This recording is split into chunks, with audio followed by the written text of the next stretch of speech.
Yo, what's going on, guys? And we're back here today doing my playoff predictions. Well, playing today. We started this series last year, and you guys loved it so much that we're doing it again this year.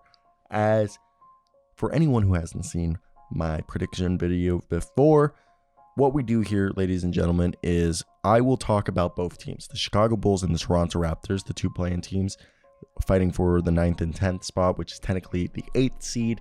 Whoever wins will play the loser of the Hawks and Heat to get the 8th seed to face up against the Milwaukee Bucks. Now, we'll talk about both teams and how the Bulls can win and how the Raptors can win. And then at the very end of the video, I will give my prediction on who I expect to be the winner of this game.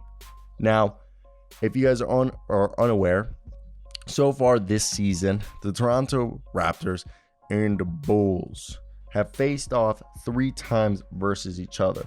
And the winners of 2 of those games have been, drum roll please, the Toronto Raptors are 2-1 against the Bulls. And they were very narrow games. However, April 12th, we will see them match up. And I think that will be something rather exciting due to the fact that it's going to be a good game. So let's get right into it and let's talk about this. I don't have the ability. Wait, before this, hit that like and subscribe button. I want to hear your thoughts down below in the comment section. Who do you think will win? And hit that subscribe button. We're on the way to 20,000 subscribers. I'm going to the University of Miami for graduate school. Have a girlfriend going to law school who I'm going to propose to, and I got a pit bull to take care of. So I got student loans. Either way, let's get right into it. I don't have the ability to predict the future or even the outcomes of sporting events with certainty. However, I can provide some analysis and insight into the strengths and weaknesses of both the Chicago Bulls and Toronto Raptors, which may help inform you on who do you think will win the 2023 NBA play-in tournament. Firstly, it's important to note that a lot can change between now, April 7th, and April 12th, which is when the game will occur. The rosters will still be the same, and the players will still be playing all that, but maybe an injury occurs or drama, personal life, okay? But what we know is these teams will be building their strategies. They know their play styles, and the injuries that have already happened have happened, and they've dealt with them.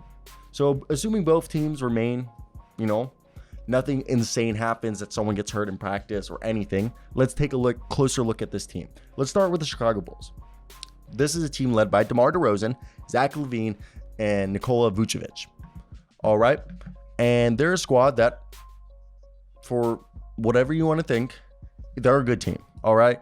This is a team that their starting lineup is Vooch, LaVine, DeRozan, Pat Will, and, as of late, Patrick Beverley. Then off the bench, they have Ayo Dosunmu, Caruso, Kobe White, Javonte Green, Goran Dragic, and obviously when healthy, Andre Drummond, and they've got a roster. And this is actually something about this team that you want to hear is they are a top 5 team in free throws made and top 6 in free throws attempted per game, 5th best offensive rebounding team, 7th in points. So this is a team that can put up buckets. And Zach LaVine and DeMar DeRozan are both dynamic scorers who can create their own shots and are threats beyond the arc. I mean, DeMar not as much as our boy LaVine, but DeMar's shooting a respectable 33% on 2 attempts a game. Vooch is a skilled big man who can play both inside and outside, strong rebounder, and then having that core of Pat Wills, Kobe White, Alex Caruso, Ayo Dosunmu, it's not bad. And defensively, obviously, there's still room to improve. I think we can all agree right there. And their defensive rating this season, they're 5th, okay? 5th best defensive rating. And I misspoke right there. Their defense is what's going to get them through. Their offense is what needs to improve. I misspoke about the Chicago Bulls. The Chicago Bulls have the 5th best defensive rating, 23rd best offensive rating, 14th best net rating. So this is a team that they're solid on defense. Arguably, they're elite. And this team needs to work on their team offense and communicating and moving the ball on offense if they want to have a deep playoff run. Because if you look at it, they're the 20th ranked team in assists. And that's not what you need, okay? That's not what you need. So for them, getting the ball moving, it's really, they have the defense to play well. It's about the offense, the shots falling. They are the 15th ranked 3-point shooting team in percentage, and they are 30th in attempts per game, which means they take the least amount of threes a game, and they also are 30th in 3-point shots made. So they're the worst 3-point shooting team in the league. So really, it's 3-point shooting for this team. They have a good defense. They are a good rebounding team. I mean, 21st in rebounding, but their defensive rebounds are 9th, and their offensive rebounds are 28th. And I know I said earlier they're 5th in offensive rebound, but that was the opponent rank. So again, need to be better at rebounding. Now let's move over to Toronto Raptors, who on the other hand are arguably a team that is middle of the pack. 12th offensive rating, 13th defensive rating, net rating of 11th.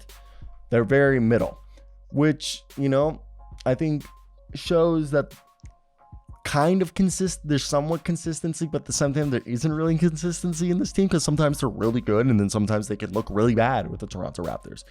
But they have OG Anunoby, Scotty Barnes, and Pascal Siakam, players who can guard multiple positions and make life difficult for the opposing scorers. Offensively, it's a bit of a mixed bag, let's be honest.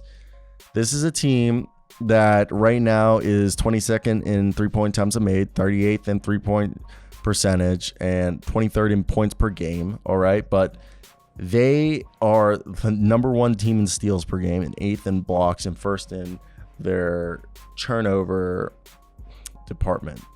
So this is a team that they have multiple stars. They lack a true superstar who can consistently create offense and carry the team. Unless you think Pascal Siakam is that guy, then they do.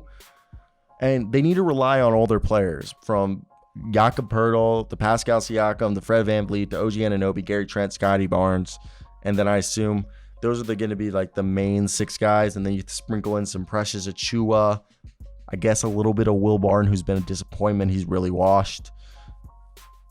Chris Boucher and Precious Achiuwa, yeah. So they'll need to have a balanced attack and a team-orientated style of play to score enough points to win games. So who will win the 2023 play-in tournament matchup between the Bulls and the Toronto Raptors? It's impossible to say for certain, but based on their respective strengths and weaknesses, it seems like it'll be a closely contested game. The Bulls have arguably a more dynamic defense, while the Raptors have more of a consistent team. Ultimately, the outcome could come down to which team is able to execute their game plan better and make key plays in crunch time. I have to say, I take the Raptors over the Bulls because I think the Raptors have enough defenders to shut down DeMar DeRozan and Zach LaVine and tell the rest of the Bulls to beat them.